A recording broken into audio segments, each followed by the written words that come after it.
night sky above the Ukraine Soviet Socialist Republic was clear and star-filled on the 26th of April in the year 1986, while the residents of the nearby city of Pripyat slept soundly in their beds. A catastrophic event was unfolding just a few miles away at the Vladimir Ilyich Lenin nuclear power plant. A safety test at reactor number 4 had gone terribly wrong, resulting in a massive steam explosion that tore the roof off the building. This explosion released a plume of radioactive debris that drifted high into the atmosphere. The invisible poison began to settle over the sleeping city and the surrounding forests. It was a silent killer that moved on the wind without warning or mercy. This marked the beginning of a nightmare that would leave a permanent scar on the earth and create a ghostly exclusion zone frozen in time. In the immediate aftermath of the explosion, the air ionized and created a strange blue glow that reached up toward the heavens like a beam of light. This beautiful but deadly column of light attracted the attention of curious onlookers who ventured out onto their balconies to watch. Some residents even gathered on a railway bridge just outside the city to get a better view of the burning reactor. The bridge offered a direct line of sight to the exposed core, which was spewing lethal amounts of radiation into the night air. Legend says that every single person who stood on that bridge died shortly after from acute radiation sickness.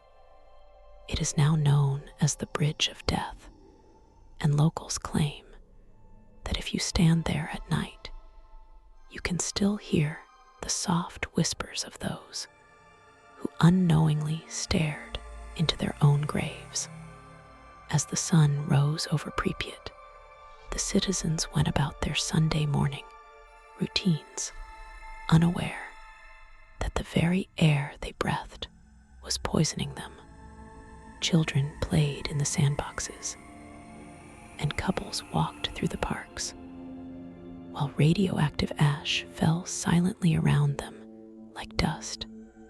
The authorities in Moscow hesitated to release information, fearing panic and international embarrassment. This delay sentenced thousands of people to higher doses of radiation than necessary. The invisible enemy was everywhere, clinging to clothes and hair and skin. By the time the evacuation order was finally given 36 hours later, the damage had already been done. The city was not just contaminated by nuclear fallout, but also by a sense of betrayal and doom that hangs heavy in the atmosphere to this day. The evacuation of Pripyat was chaotic and heartbreaking, as 50,000 people were told to pack only their essential documents and enough food for 3 days. They were promised that they would return home soon, but this was a lie designed to keep them calm. Buses lined up for miles to ferry the population away from the danger zone. Families left behind family photos and heirlooms and pets, believing they would be back within the week.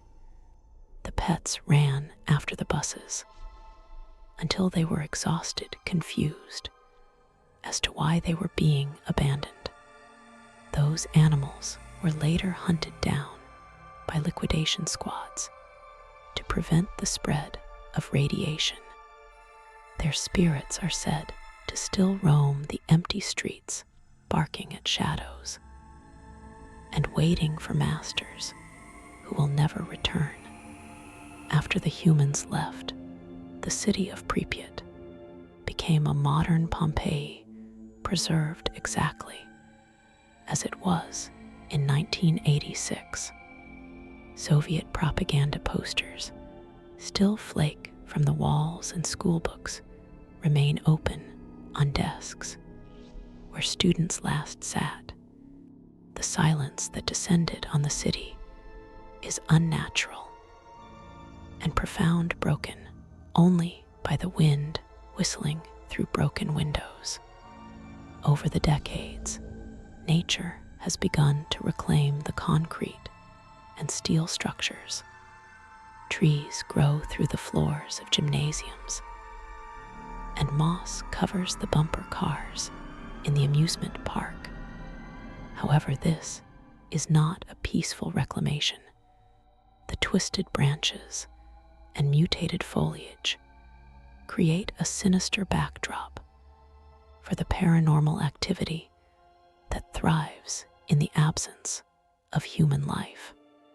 The cleanup effort required the sacrifice of hundreds of thousands of men, known as liquidators. These brave souls were drafted from all over the Soviet Union to scrub the radioactive dust from the streets and construct a sarcophagus over the ruined reactor. Many of them worked with inadequate protection, fashioning armor out of lead sheets they found on site.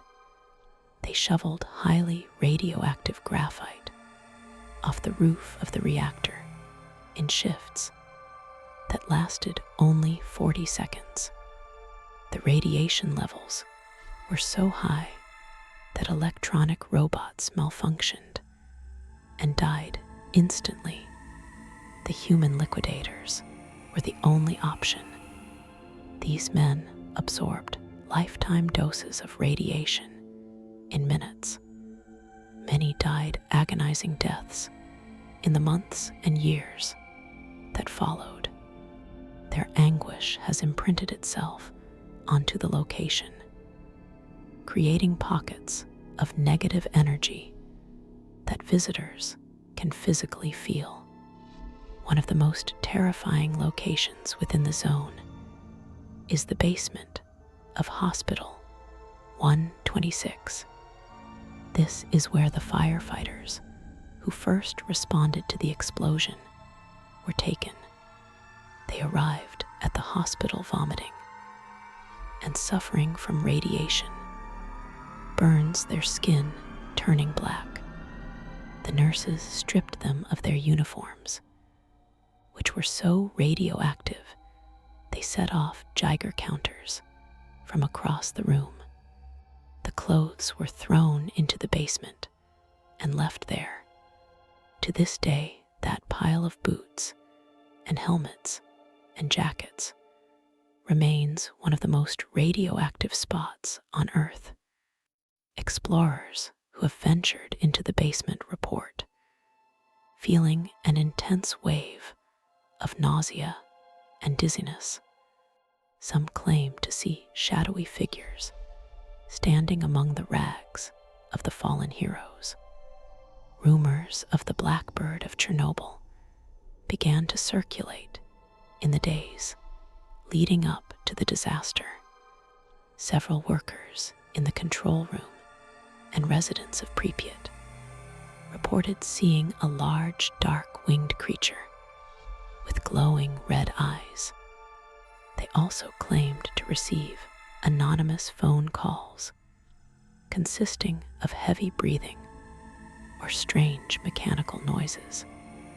After the explosion, similar sightings were reported by the liquidators who worked on the roof. They described a massive bird-like figure gliding through the radioactive smoke above the reactor.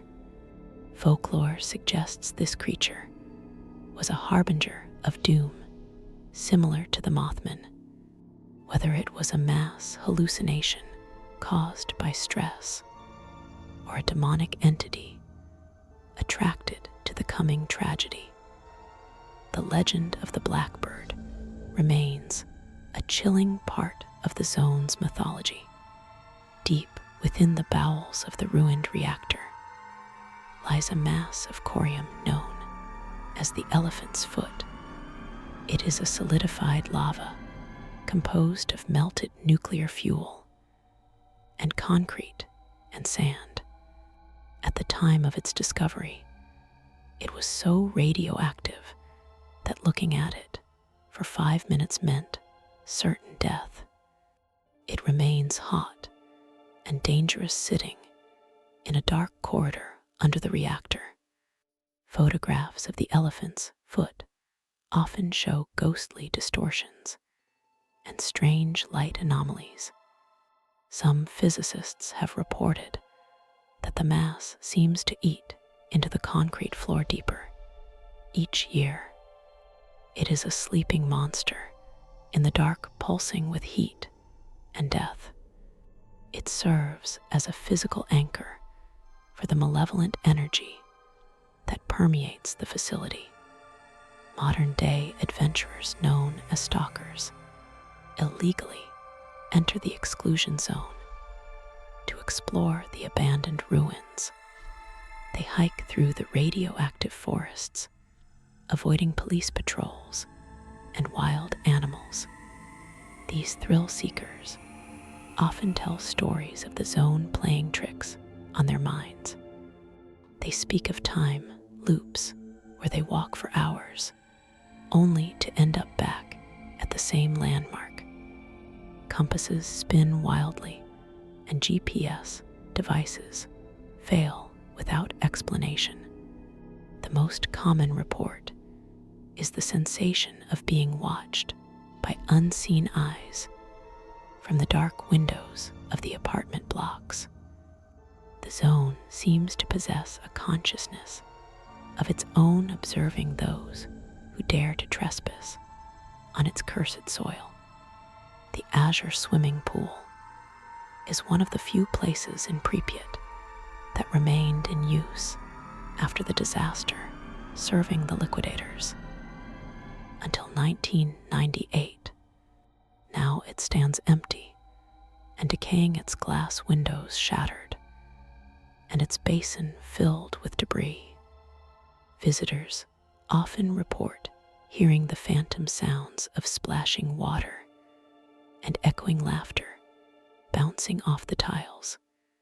Some have captured electronic voice phenomena, recording children's voices in a place that has not seen a child in decades. The acoustic properties of the pool hall seem to trap these residual sounds, replaying the memories of a happier past that was brutally cut short. The contrast between the joyful echoes and the rotting reality creates a deep sense of unease.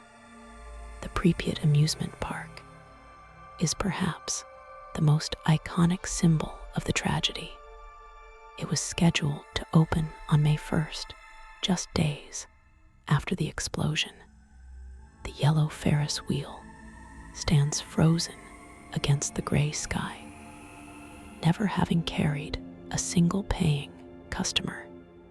The bumper cars sit rusting in their arena, covered in radioactive moss. Stalkers who camp near the park at night claim to see the Ferris wheel turning slowly on its own, despite the mechanism being rusted solid. The squeal of metal on metal pierces the silence of the night. There are also accounts of shadowy children sitting in the bumper cars, their forms flickering in and out of existence like static on an old television screen. Kindergarten number 7 offers a particularly disturbing atmosphere for those who visit. The floor is littered with dolls and teddy bears, and gas masks left behind by civil defense drills. The dolls often appear to have been moved between visits, arranged in strange circles, or placed in chairs, as if having a tea party.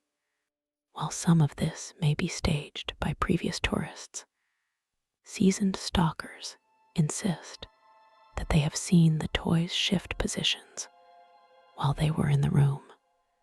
The hollow eyes of the plastic dolls seem to follow you as you move through the dormitory.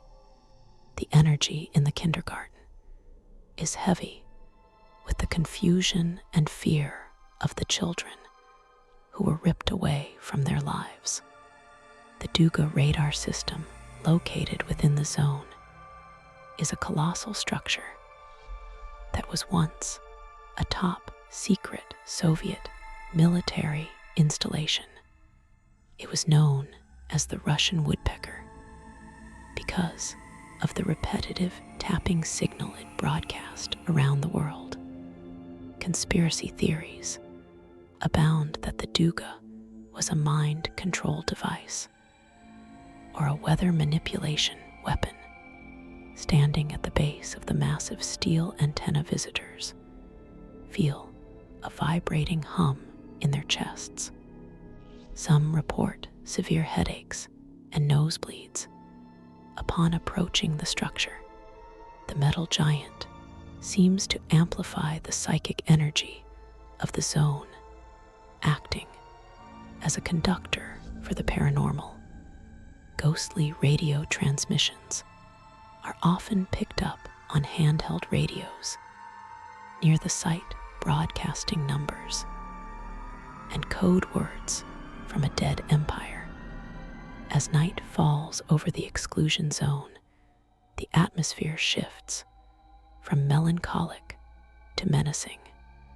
The shadows lengthen and merge, creating grotesque shapes among the trees. This is when the true nature of the zone reveals itself. Stalkers describe a phenomenon called the whisper of the forest, where the wind moving through the pine trees sounds like thousands of voices speaking at once. The red forest, which absorbed the most radiation, glows with a faint luminescence in the pitch black darkness. It is strictly forbidden to enter the red forest due to the lethal radiation levels. But those who gaze into it claim to see apparitions moving between the twisted trunks. One specific account comes from a group of 3 explorers who spent the night in an abandoned apartment in Pripyat. They set up their sleeping bags in a living room that still had a Soviet newspaper from 1986 on the table. Around 3 in the morning, they were all awakened by the sound of heavy footsteps in the hallway outside the apartment. The footsteps were slow and deliberate, accompanied by the sound of labored breathing through a gas mask. They froze in terror as the doorknob slowly turned. The door was locked, and the handle rattled violently for a few seconds before the footsteps moved on to the next apartment. When they checked the hallway at first light, it was empty and covered in a thick layer of undisturbed dust. The Jupiter factory on the outskirts of Pripyat was officially a cassette recorder manufacturer, but secretly produced components for military computers. The basement of the factory contains mysterious laboratories and flooded tunnels. Explorers who have descended into these depths report a feeling of intense dread and panic. Strange lights have been seen floating over the dark water in the flooded sections, There are rumors of secret experiments conducted here even after the evacuation. The cold, damp air in the factory basement carries the metallic scent of blood and ozone. It is a place where the boundary between our world and the next feels dangerously thin. The cultural center of Pripyat, known as the Palace of Culture Energetic, was once the heart of social life in the city. It housed a cinema and a theater and a gymnasium. Now the boxing ring is rotting, and the theater seats are covered in bird droppings. Visitors standing on the stage have reported seeing a full audience of shadowy figures sitting in the darkness. The phantom audience sits in perfect silence, watching a performance that isn't happening.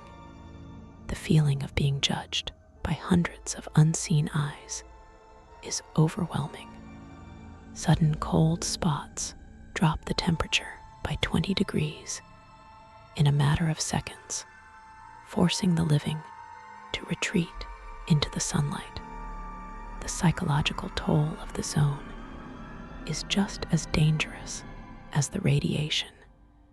Known as radiophobia, this intense fear can cause psychosomatic symptoms that mimic radiation sickness.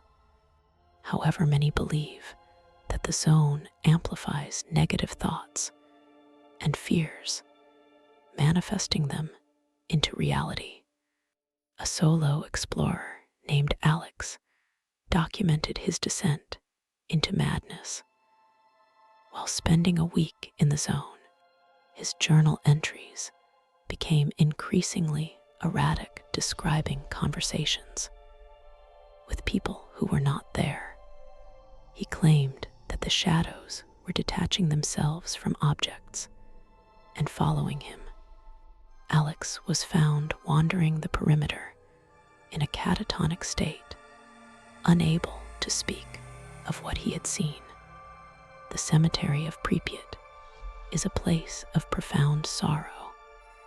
Many of the graves belong to the older generation who built the city. After the evacuation, relatives were forbidden from visiting the graves of their ancestors.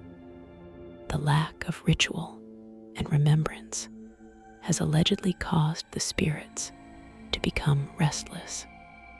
Green lights have been observed hovering over the headstones at night. Locals believe these are the souls of the buried angry at their abandonment. The Geiger counters often scream with high readings near fresh dirt, even though no one has been buried there for decades. It is as if the radiation itself is rising from the coffins. There is a recurring story about the phantom hitchhiker of the exclusion zone, drivers of the trucks that bring supplies to the workers, currently maintaining the sarcophagus, have reported picking up a man in a vintage liquidator uniform. He sits silently in the passenger seat, staring straight ahead. When the driver asks where he is going, the figure simply points toward the reactor. As the truck approaches the power plant, the figure vanishes into thin air, leaving only a wet spot on the seat that smells of ozone and iodine. This apparition is believed to be the spirit of a firefighter trying to return to his post to fight the eternal fire. The wildlife in the zone has adapted in strange ways. While mutant monsters are mostly the stuff of video games, animals with subtle deformities and aggressive behaviors have been documented. Wolves and bears have reclaimed the territory showing no fear of humans. Their eyes often reflect a strange intelligence that is unsettling to behold. Some stalkers claim to have been hunted by a pack of feral dogs that made no sound as they moved. These silent predators seemed to coordinate their movements telepathically. The natural order has been twisted by the atom, creating an ecosystem that operates on different rules.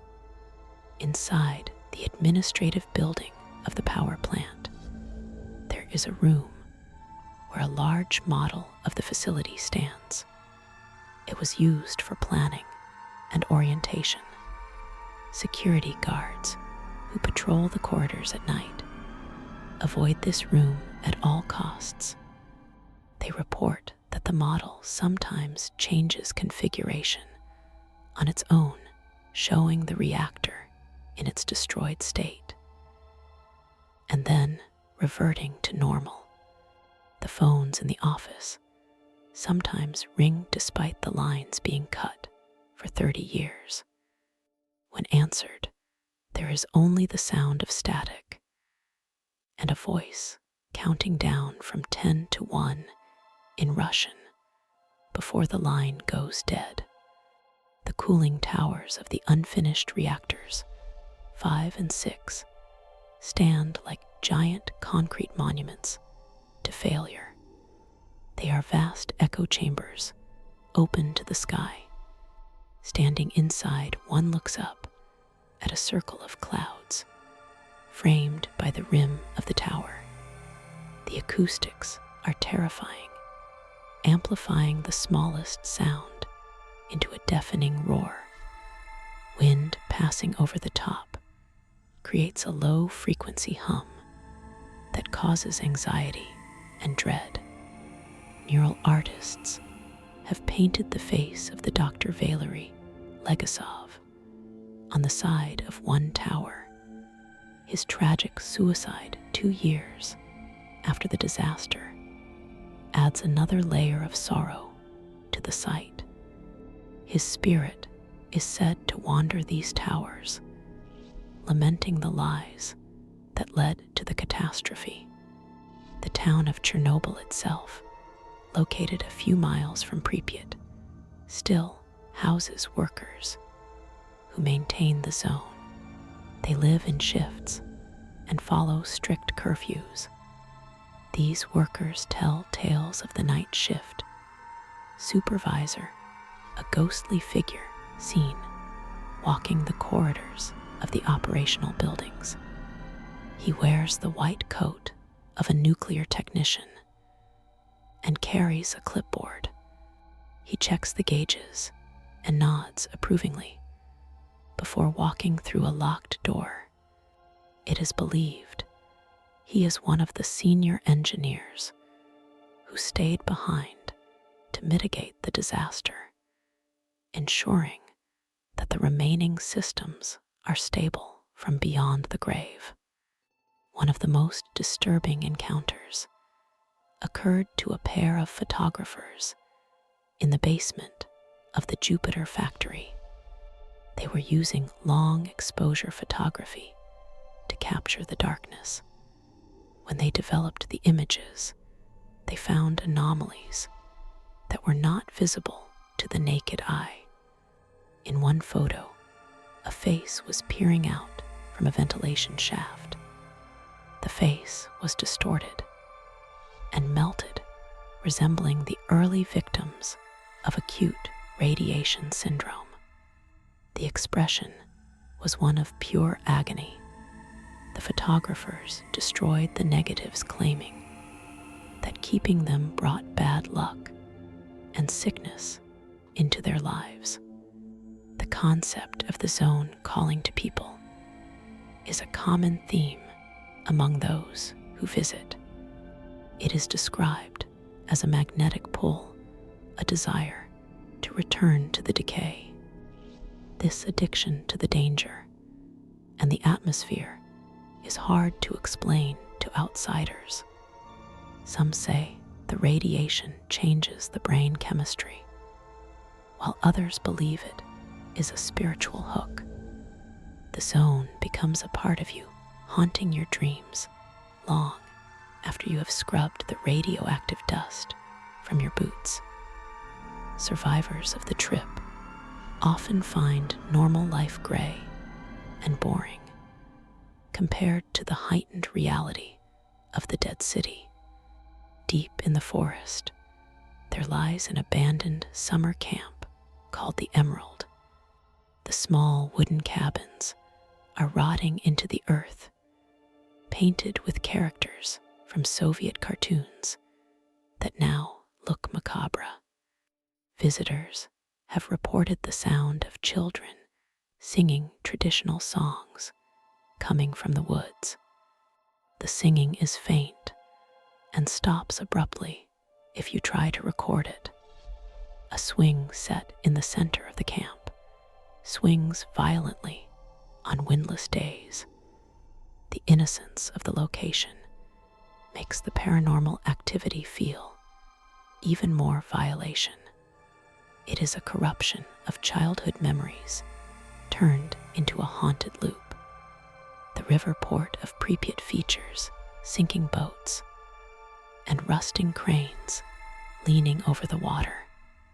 The Pripyat River flows down to the Dnieper, carrying radionuclides with it.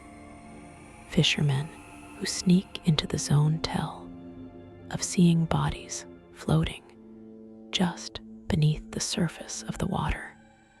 These pale forms drift with the current, but never seem to reach the shore.